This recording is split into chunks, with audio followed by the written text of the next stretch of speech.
Odisea Cósmica. Odisea Cósmica. En La Voz 88.1.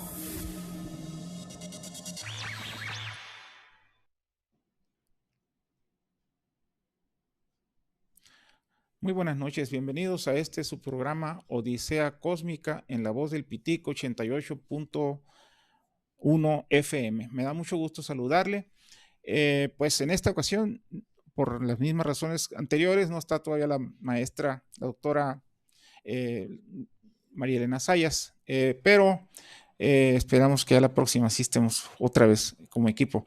En esta ocasión tengo el gran gusto de tener como invitado a este programa al ingeniero José Luis Jardines Moreno, ¿verdad? Que nos acompaña. El ingeniero Jardines es muy conocido en la temática del agua, ¿verdad? Tanto a nivel nacional como a nivel estatal. Tiene una amplia trayectoria y de hecho pues estudios de ingeniería civil, una maestría en la UNAM en temas relacionados con el agua y una especialidad también que creo que fue en Israel. Sí. Y pues después de eso pues ha estado involucrado en muchos temas del agua, una larga carrera de la cual no vamos a hablar. Bienvenido al programa. Muchas gracias, doctor. Ingeniero. Bueno, el detalle es que estamos hablando aquí con una persona que ha sido un ingeniero de mucho prestigio, pero que desde hace varios años ha estado trabajando en otra faceta de su vida, que es pues como escritor. Ha escrito varias obras, y precisamente vamos a hablar sobre una que va a presentarnos que se llama Semalú. Pero antes que esto, nos gustaría que nos platicara un poquito. ¿Usted de dónde es, ingeniero? Pues aquí de Hermosillo. Hermosillo. Uh-huh. Y aquí estudié desde el kinder hasta la escuela profesional en la Universidad de Sonora. Después, por razones de hacer una maestría, me fui a México y estando allá conseguí una beca para hacer una especialidad. Regresé a terminar la maestría a México y pues yo trabajaba en recursos hidráulicos, así es que desde la salida de la escuela me dediqué al tema del agua y durante 53 años estuve en diversos puestos ya del gobierno federal, como estatal, como municipal, trabajando en temas relacionados con el agua. Pues me ha tocado estar presente en las charlas que ha dado, bueno, en que se han presentado sus libros, Sí. Pues en el Seminario de Cultura Mexicana. Sí. Me ha tocado escuchar de ambos temas, ¿no? El caso del Plinio, ¿no? Que es un caso bien conocido por la vieja guardia, digamos, Sí. aquí en Sonora, que usted presentó hace un tiempo. Hace poco, sí. ¿Verdad? Hace un año. Hace un año, que es un libro sobre el gran proyecto, era Plan Hidráulico del Noroeste. Hidráulico del Noroeste, que pues a ratos parece como que se le quiere resucitar, ¿verdad? Y no se ve claro, ¿no? Sí, ha sido muy complicado el tema, puesto que a pesar de que el agua, constitucionalmente hablando, es propiedad de la nación y lo administra el gobierno federal, los estados de la República y la gente en particular tiene la idea, quizás no muy alejada de la realidad, de que el agua que escurre por la cuenca en que ellos viven es de ellos, ¿no? Uh-huh. Y entonces este es el caso del Plino. El agua se genera fundamentalmente en Durango y en Chihuahua. Escurre a la vertiente del Pacífico hacia Sinaloa, hacia Nayarit, Sinaloa y Sonora. Y entonces la idea era aprovechar la abundancia del sur, entre el sur de Nayarit, entre el norte de Nayarit y el sur de Sinaloa, pasarla al centro y al norte de Sinaloa y de ahí pasar los sobrantes al sur de Sonora. Esto generó mucha inconformidad social y política en sus tiempos, exactamente en el 73 que me tocó coordinar por primera ocasión el plan hidráulico del noroeste. Y después de hacer un montón de actividades, se tuvo que suspender por la oposición mismo que mostraban los vecinos. Sí. Pues ese es un ejemplo, digamos, de esa actividad que ha desarrollado pues, Sí. profesionalmente. Pero entonces tiene usted, al menos yo sé, a lo que he visto, un par de libros, ya que son más Sí. tipo históricos hasta cierto punto y novelas, ¿verdad? Si nos Sí, quiere no. platicar de los que ha escrito antes de Semalú. Bueno, el primer libro que publiqué, bueno, que publicó la Universidad de Sonora porque me hizo favor la universidad de revisarlo y editarlo y publicarlo, fue un libro que trata sobre la guerrilla urbana de los 70s. Se llama... ay, Dios mío. Sol y Barro. Uh-huh. Y habla de eso, de la guerrilla urbana que se dio en esos tiempos. Grupo de estudiantes después del 68, que queda muy impregnado por todas aquellas actividades que no se pudieron realizar, y entonces sienten que la única solución es hacer la guerrilla. Había guerrillas en ese tiempo en la Sierra de Guerrero, estaba Lucio Cabañas y hacía poco que había pasado lo de la fallido golpe allá en la Sierra de Chihuahua, en el cuartel de Madera, Uh-huh. de donde salió la Liga 23 de septiembre. Entonces, allí en México, en el Distrito Federal, era un crisol donde se juntaban gentes de toda la República y la mayoría estaba inconforme con el régimen. Y entonces, pues nos tocaba platicar con mucha gente, íbamos a cafés, platicábamos, nos enardecíamos y en alguna ocasión se llegó a hablar de eso, de hacer una guerrilla urbana para obtener fondos para mandarle a la gente que estaba en la sierra. Un buen día encontramos que uno de los que participaba había desaparecido y después lo encontraron muerto. Total que después que mataron a los dos primeros se nos acabaron los ímpetos Uh-huh. y se deshizo la intención. Sí. Y bueno, sobre eso trata el libro, ¿no? Sí. Después escribí una novela histórica sobre el batallón de San Patricio, que se llama el Batallón de los Colorados. Luego hice la cuestión del Plino y ahora pues estoy tratando de presentar el próximo jueves Semalú, Uh-huh. la santidad profana de Teresa Urrea. Sí, muy bien. El batallón de los Colorados, para que se entere un poquito mejor el auditorio, Sí. Cuando habla del batallón de San Patricio, se refiere a aquellos irlandeses, ¿no? Sí, que sí. llegaron, que en principio iban a apoyar a Estados Unidos, ¿verdad? No, en realidad venían con el ejército de Taylor.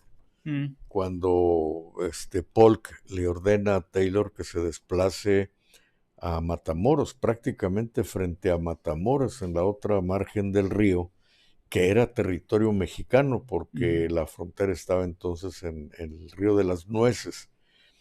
Entonces, en territorio que era en disputa, los va a sacar el ejército mexicano, se arma una escaramuza que le llaman la escaramuza Thornton, porque el comandante del batallón que venía por el lado de los gringos, muere ahí, se lo acaban. Y a partir de ahí los irlandeses que venían en el cuerpo expedicionario cruzan al otro lado de Matamoros, porque al fin de cuentas eran católicos, Uh-huh. y entonces se mezclan con la población, ven que hay mucha afinidad, Sí. y deciden que van a cruzarse y que van a pelear por el lado mexicano. Sí, cambian de bando, ¿verdad? Sí. Bueno, vamos a tener un breve receso y ahorita regresamos ya con el tema principal de esta entrevista. Muchas gracias.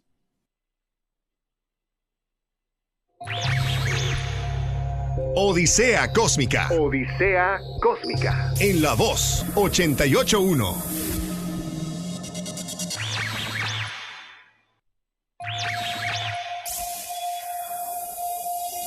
Odisea Cósmica. Odisea Cósmica.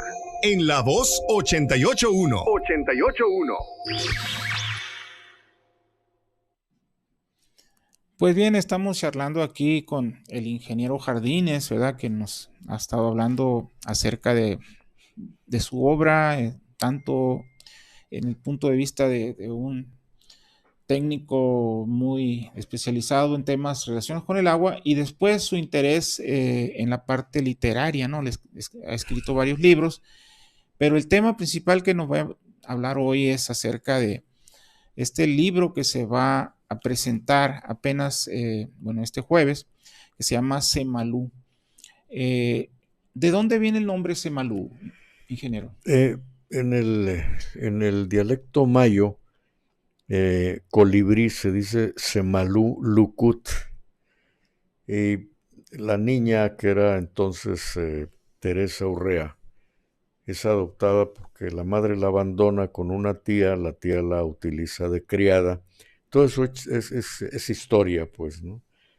La huila, María del Júpare, era una curandera que trabajaba en la zona sur del estado, en Guatabampo y poblaciones aledañas, y era una famosa herbolaria.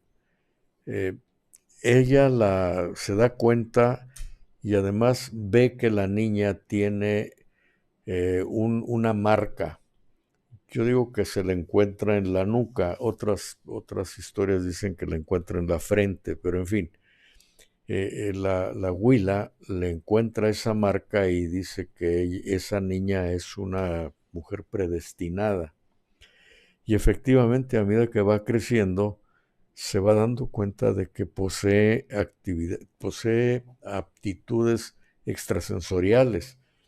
Es decir, efectúa viajes astrales y tiene telequinesis y telepatía y cosas de ese tipo que pues en ese medio y en ese tiempo pues eran cosas un poco mágicas, no había explicación para eso. Y la huila, que también las tenía, le empieza a enseñar la herbolaria y al mismo tiempo la empieza a controlar para que use sus facultades en bien de los que cura y no para provecho propio. Y con ello crece la niña.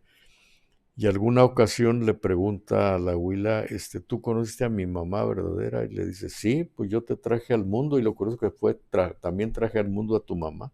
¿Y cómo era? Pues era una india tehueca muy bonita, era famosa porque era muy bonita. Y a los 14 años servía en la hacienda de Santiago de Ocoroni, que era del señor Tomás Urrea.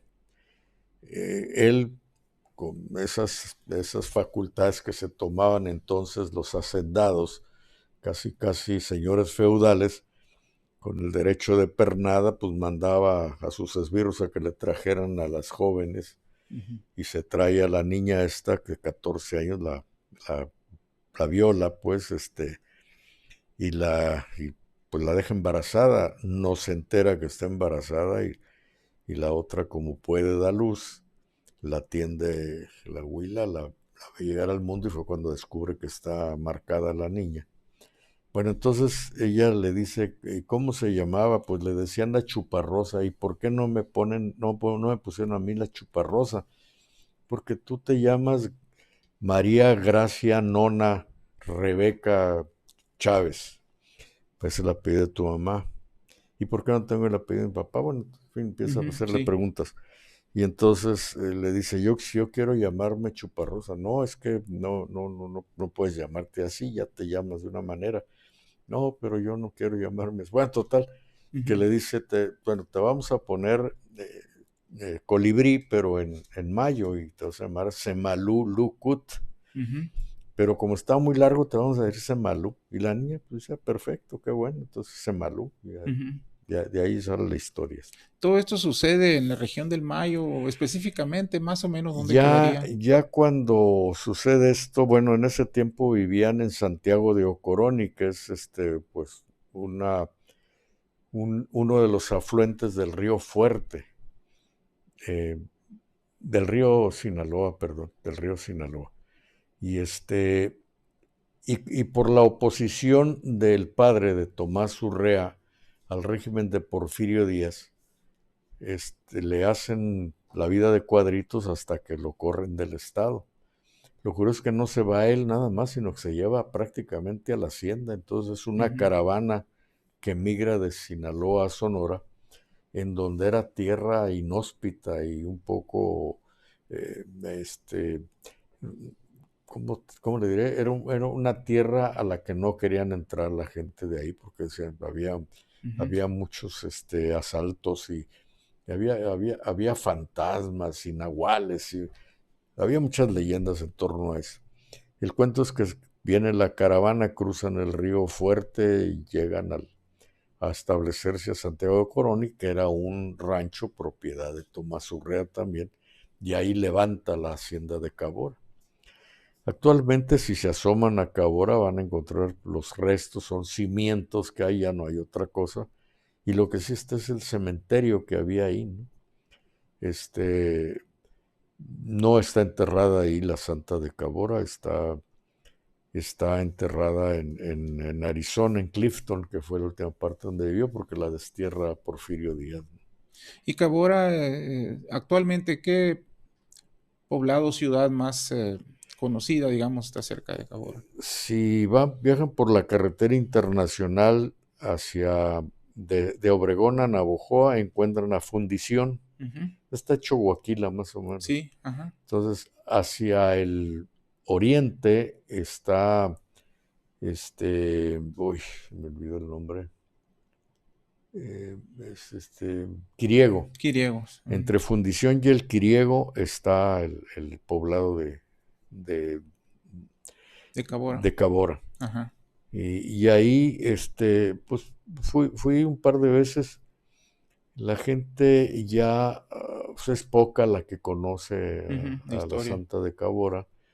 Un señor ya mayor que encontré en alguna ocasión me dijo que la que llegaba a ir era Mariana, que era una persona que siempre estuvo pegada a la Santa, y que cuando muere a los 33 años le deja a las hijas de ella, Margarita y Magdalena creo se llamaban, pero ellos ya vivían en Estados Unidos, entonces seguramente emigraron. En el cementerio de Clifton está la tumba de la Santa. Ajá, ok.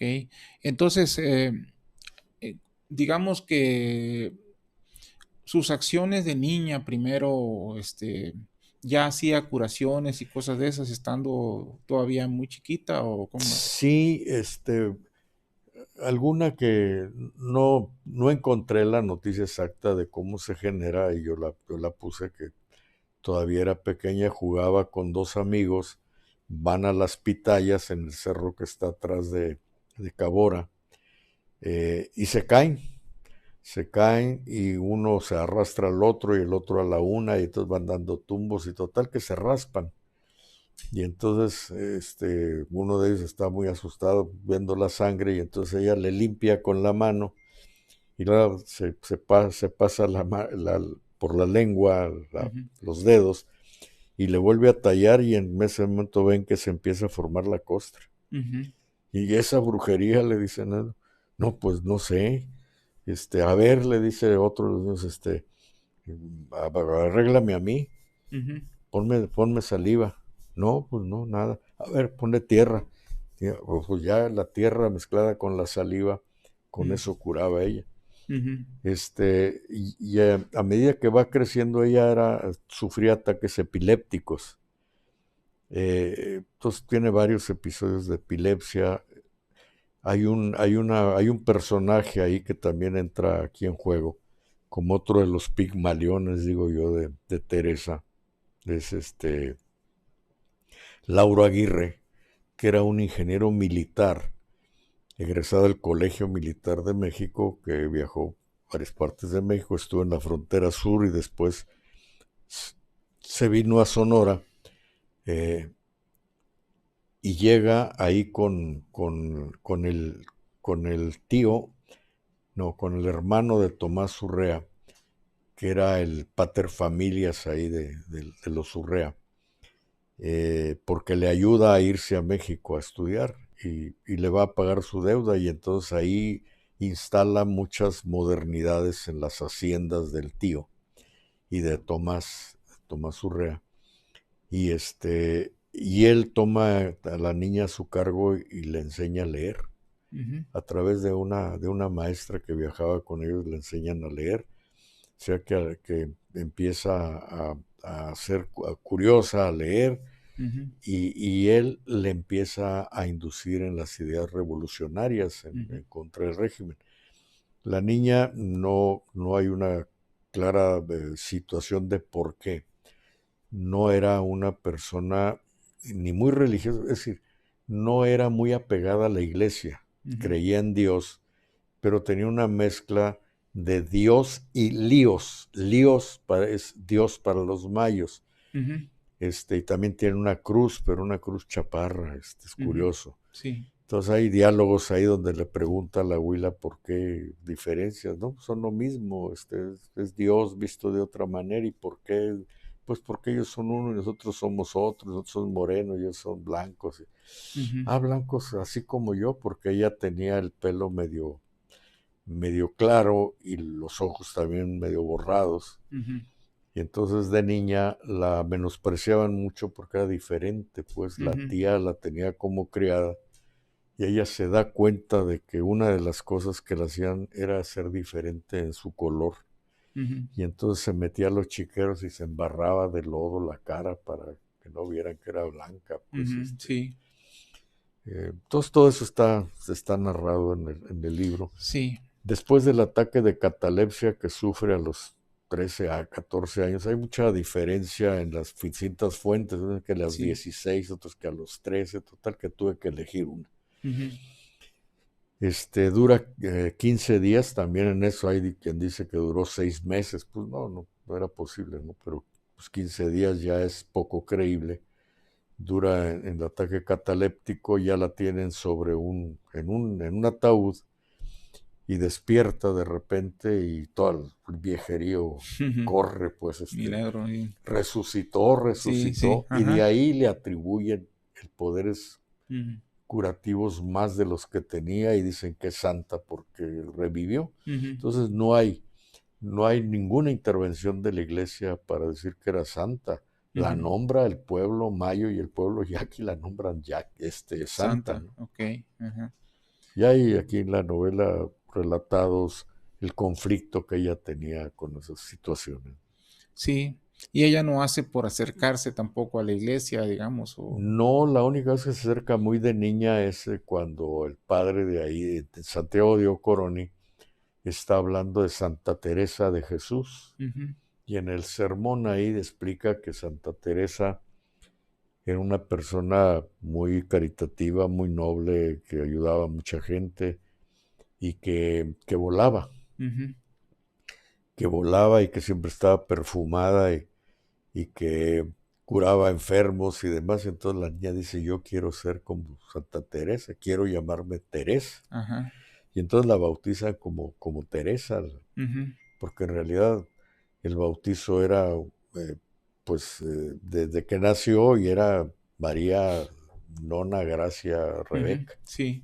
Pero a ella no le gustaba su nombre, ¿no? Sí, como que andaba siempre buscando qué nombre ponerse, ¿no? Sí. Que llenara más así. Sí, que la satisficiera.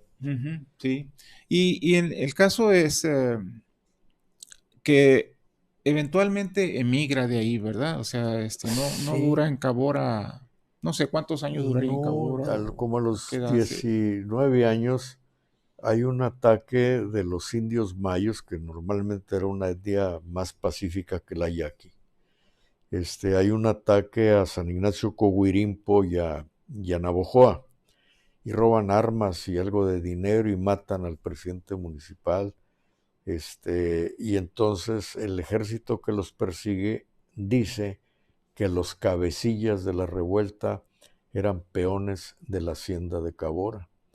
Y entonces dicen, pues la que pasa es que Tomás Urrea, el padre, y la santita los están alebrestando. Y entonces Porfirio Díaz pues da la orden, pues silencien esos gallos, ¿no? Sí, Y aquí en la novela yo trato de que por alguna azar del destino se conocen esta Semalu con Lucas Deodato Porfirio Díaz Ortega, el único hijo varón que sobrevivió a la familia de Porfirio Díaz, Ajá. que era un vago prácticamente. Lo meten al colegio militar para que se enderece, y en una visita que hace su unidad aquí a Sonora, un poco con la curiosidad de saber quién era la santa que mencionaban tanto, quiere ir a conocerla y lo llevan y va con otros cadetes. Sí.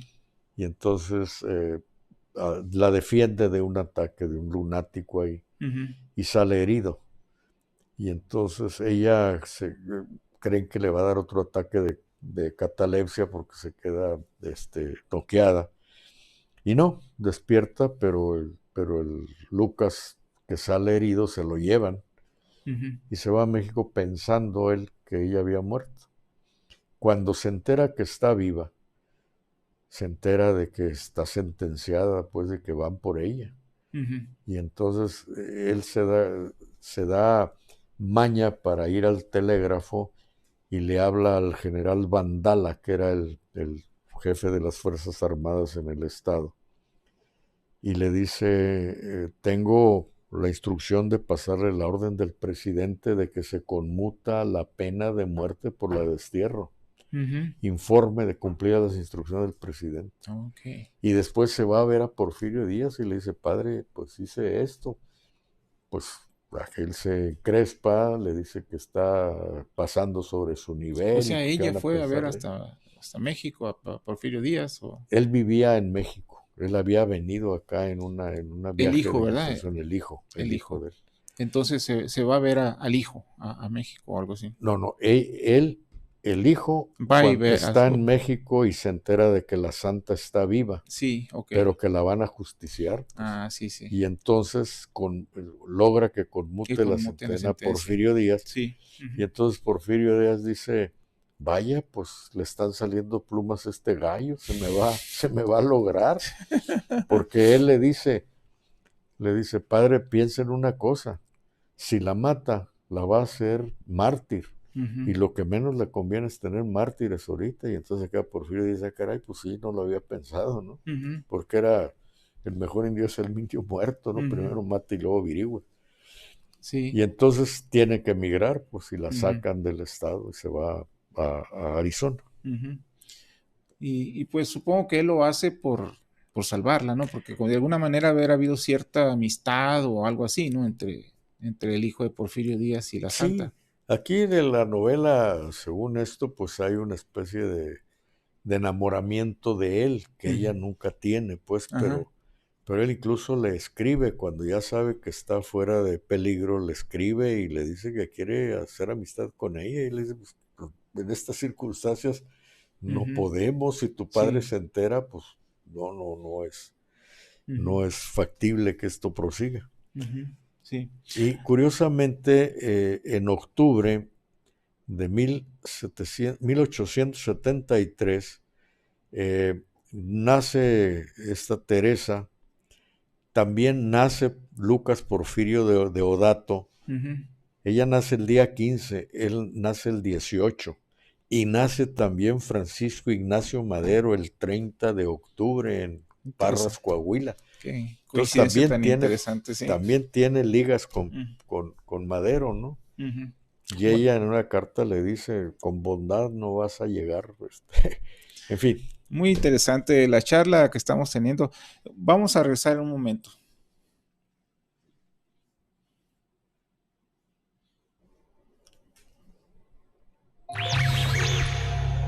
Odisea Cósmica. Odisea Cósmica. En La Voz 88.1.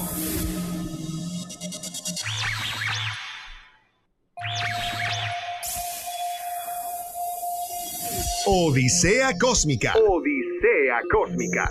En La Voz 88.1. 88.1.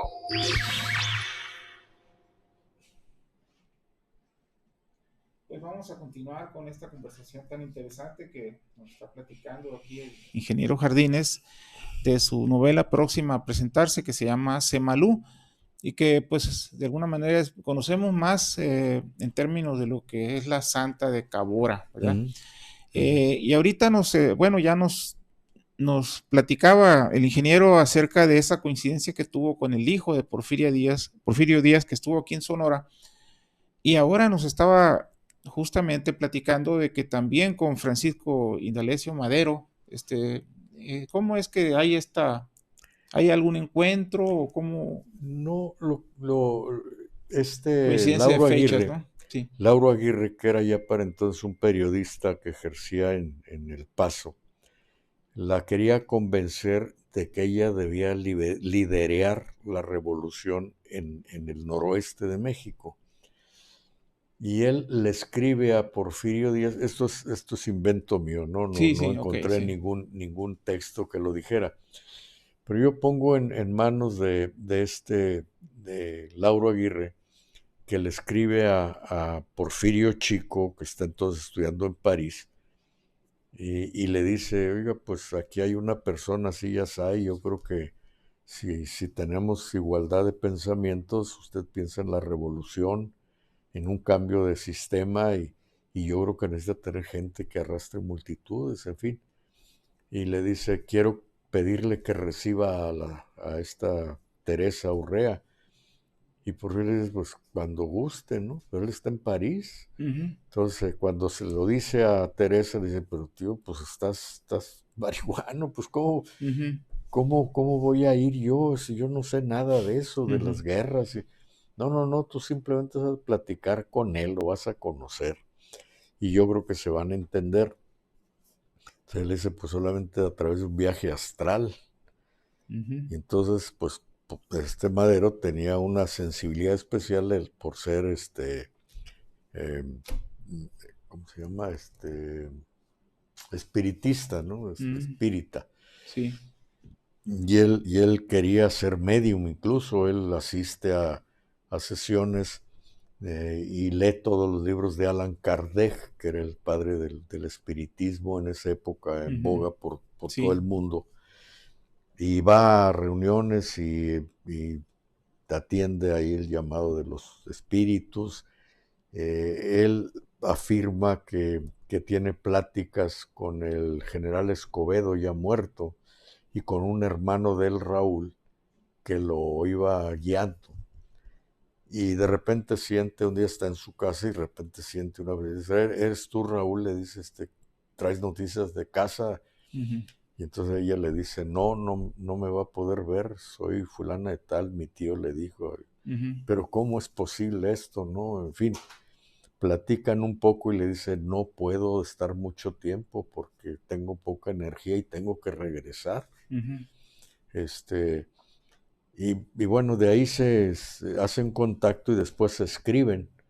Ya hay varias cartas entre ellos, que en la novela dice que por desgracia el celo oficial las tuvieron que deshacer y no hay constancia de ellas, pero pues lo único que hago es poner en boca de cada uno las ideas liberales que tenían en ese momento. Y entonces él le dice que el gobierno debe estar en manos de gente que tenga bondad y que tenga altura de principios para que sea un mejor México. Y él le dice, pues sí, pero con bondad no creo que lo logres, ¿no? Ella le dice, no, yo no tampoco quiero la guerra, pero yo creo que tiene que ser una mano más enérgica. Total que en ese tiempo la visitan los tomoches, los grupos que habían estado luchando contra los apaches en tierra de Chihuahua, y que oyeron hablar de la Santa de Cabora. Y había en ese tiempo una gran, una gran necesidad de tener algo en qué creer. Y había un Cristo del Chopenque o algo así en Chihuahua, y al mismo tiempo la Santa de Cabora. Entonces, Cruz Chávez, el líder de los tomoches, dice que quiere ir a conocer esa tal santa porque él se proclama papa de México, ¿no? Dice, ¿por qué va a haber papa de Roma? Que él va a ser el papa. Sí. Y vienen los tomoches a conocerla y se entienden y demás.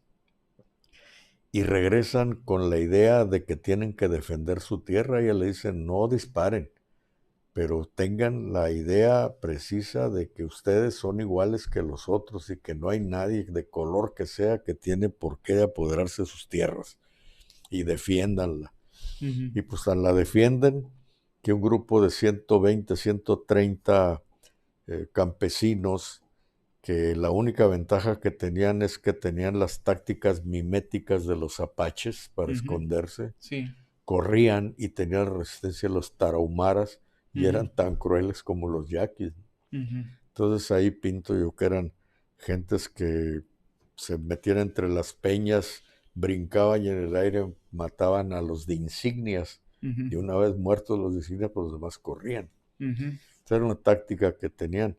Total que le pegan un par de pelas al ejército federal y finalmente les mandan a 1,200 efectivos, 600 de Chihuahua y 600 de Sonora, y no dejan un hueso sano en Tomochi, se los acaban. Se salvan unas cuantas mujeres y niños que no estaban en el pueblo o que salieron, no se sabe cómo, pero a los que estaban ahí los destrozaron, tiraron la iglesia, la quemaron, todo desapareció el pueblo de Tomochi. Actualmente hay unas casitas ahí en Tomochi, pero ¿En dónde viene fue quedando famosa. ahora? ¿Tomochi o dónde? Tomochi, que está al oriente de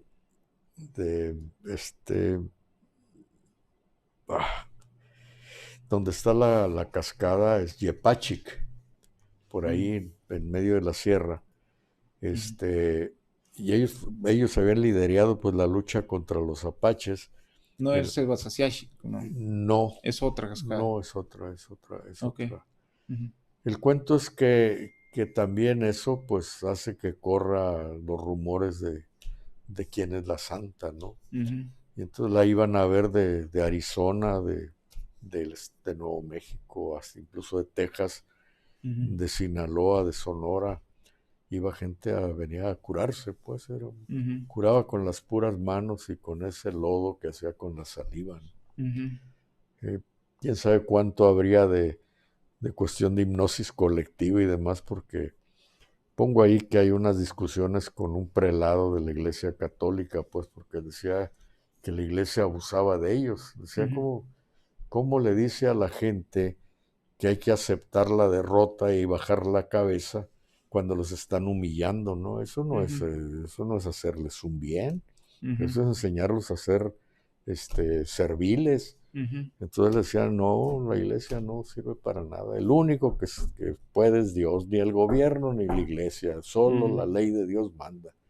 Y los inflamaba, pues. Debe haber guerrera de alguna manera. ¿Será? Sí, ¿verdad? Sí, estaba. Debe de haber además tenido un don de oratoria muy bueno, pues. ¿No? Sí. No sé, no hay testigos ni hay escritos al respecto. Yo me basé en prácticamente 3 novelas. Uno es ensayo realmente de Brianda Domecq, La increíble historia de la Santa de Cabora. El otro es La hija del colibrí, de un sobrino nieto de ella, Alberto Urrea, que es un académico en Estados Unidos y que escribe la historia de la Santa. Y hay otro libro no recuerdo el nombre, de una señora que afirma que la poseía el espíritu de la Santa. Y que ella le relató todo lo que hicieron y escribe la novela Teresa Urrea, 100 años de la Santa de Cabora. Esos 3 libros y además un montón de notas y de tesis y de escritos del Colegio de Sonora que encontré. Fue lo que pero aquí se añade la bibliografía en el libro, ¿no? Sí. Para que quiera consultarla. Y de ahí, de los hechos reales, me basé y nada más llené los vacíos, ¿no? Con imaginación. O sea que ella es parte, de alguna manera, de la parte norte de Sinaloa, de Sonora, de Chihuahua y de Arizona, digamos. Sí, y yo digo que es una de las figuras a las que no se le ha reconocido como impulsora de la gesta revolucionaria, porque de hecho, pues el primer levantamiento antes de Cananea o que Río Blanco, pues los tomoches lo patrocinan con su sangre, pues, Sí. los matan a los combatientes, ¿no? Y a muchas de las mujeres que también combatieron ahí en Tomoche hasta que los acabaron. ¿En qué año sería eso de los tomoches, más o menos? 1896, por ahí. 96. Sí, poco antes del cambio de siglo, ¿no? Ella muere en 1906. Cuando ocurre la rebelión de Tomochi, ella ya está viviendo en Nogales, Arizona. Todavía viviendo ya no viviendo en otro pueblo al norte de Nogales, baja con indios yaquis a tratar de tomar la aduana de Nogales. Y ahí ella se convence que no es para las armas, ¿no? Sí. Y dice, yo le prometí a mi mamá, su mamá era la huila, ¿no? Sí. La curandera, que yo iba a salvar vidas, no a cegar vidas, y lo que es esto pues, es cegar vidas, y yo no sé eso.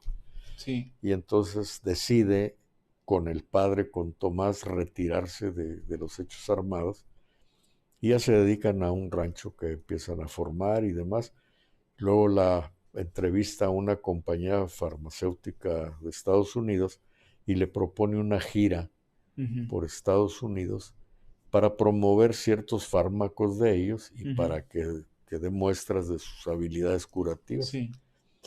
En el viaje se lleva a un hijo de Juanita Van Order, que era una vecina de ella, y de traductor.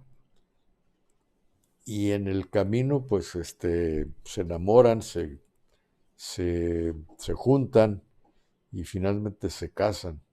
Pero a medida que va avanzando en su amorío, va perdiendo facultades. Entonces, cuando regresa, terminada la gira, que es un poco, pues, de folletines y un poco carnavalesca la gira, a mí se me hace, pues ella perdió prácticamente sus facultades, pero y con el dinero que le pagan, había comprometido con el doctor de ahí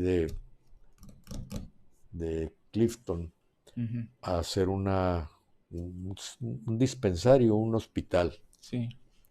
Y aporta el dinero, hacen el hospital, ella enferma de pulmonía y muere. Pero ya prácticamente sin facultades. ¿Y quedan herencia, digamos, hijos o...? Quedan dos niñas, Magdalena y no recuerdo el nombre de la otra, muy chicas, de haber tenido, para cuando ella muere, no sé, quizás 8 y 6 años por ahí. Y se pierden en la historia. Y se pierden. Mariana se queda con ellas. Mariana es una persona que llega con su mamá un día allí a Cabora, atraídas por la fama de las curanderas, todavía vivía la huila. Y lleva a la mamá porque ya gastaron lo que tenían viendo doctores en Estados Unidos y en México y no la curan a la señora. Y cuando la ve Teresa, le dice, Mariana, no puedo hacer nada, tu mamá se va a morir, no tiene para dónde hacerse. Y entonces habla con la señora y le dice, le explica. Y la señora queda convencida y le dice a la hija, nunca había sentido esta paz que me provocó platicar con Teresa. Tienes razón, ya no gastes el dinero, poco dinero que tenemos, vive tu vida porque ya te quité media vida. Y ella le dice a Teresa y a María, la mamá, que mientras ella viva va a estar al servicio de ellas dos. Que le prometió a su madre que iba a estar con ella siempre. Y de hecho es la sombra de Teresa, ¿no? Pero no tenía las facultades de Teresa, pero pues algo le aprendió, seguramente algo hacía de eso, no hay no encontré literatura que hable de si dejó alguna cuestión arriba, ni tampoco de las hijas, no encontré nada. Sí. ¿Y no sabes si hay algún interés en rescate por parte de los mayos o los yaquis acerca de su figura? No, con los que iba a platicar, la verdad no conocían la figura, pues. Sí. Ya son 2, 3 generaciones que no guardan esa memoria. Entonces es pues lo triste, pues, porque es una figura que, como quiera que sea, se entregó, ¿no?, a la causa, tanto de proteger a los humildes como de fomentar la revolución, aunque nunca dijo vamos a tomar las armas, pues, pero hay por ahí algún pasaje donde se habla de eso. ¿Alguna investigación en Clifton o algún otro lugar en Estados Unidos acerca de qué fue en sus últimos días, dónde vivía, qué tanto se sabe acerca de su etapa, pues ya su última? Pues sí, hay algunos notas sobre esos últimos 2 o 3 años de su vida, pero pues yo estuve en la Universidad de Arizona. Sí encontré algunos escritos, pero muy lacónicos en realidad, y en algunas cosas contradictorios, no nomás allá, sino con los de acá. Entonces hay muchas cosas que no están homogéneas, ni las fechas, ni lo que dijo, ni cómo lo dijo, y no conozco que se haya hecho una investigación seria, tratando de fundamentar históricamente esto. Pues es muy interesante tu trabajo, el rescate que estás haciendo de alguna manera, se me hace muy valioso.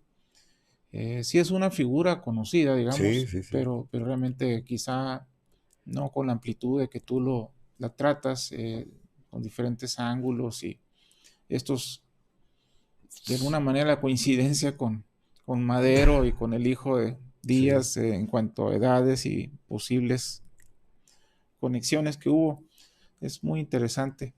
Sí, realmente te felicito.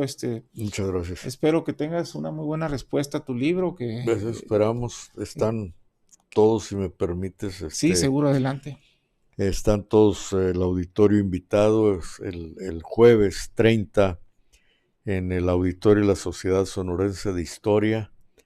Tenemos la presentación que van a estar a cargo, la presentación de la maestra María del Carmen Tonela, que es historiadora, de la maestra Claudia Belina Reina, que es literata egresada de letras de la universidad con varios premios, y el maestro Francisco González Gagiola, que es el creador del taller de autobiografía, y a quien debo en buena parte haberme puesto a escribir, porque la primera vez que platiqué con él de mis inquietudes, me dijo, no las platiques, escríbelas.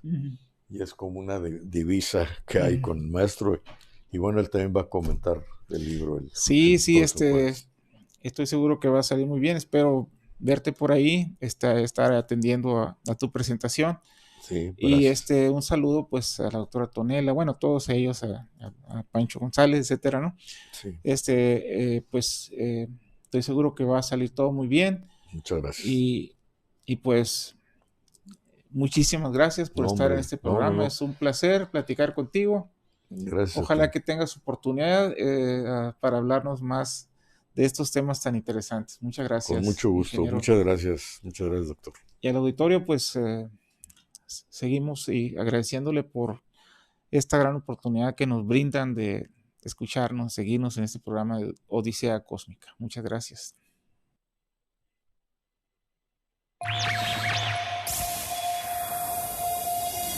Odisea Cósmica. Odisea Cósmica. En La Voz 88.1. 88.1.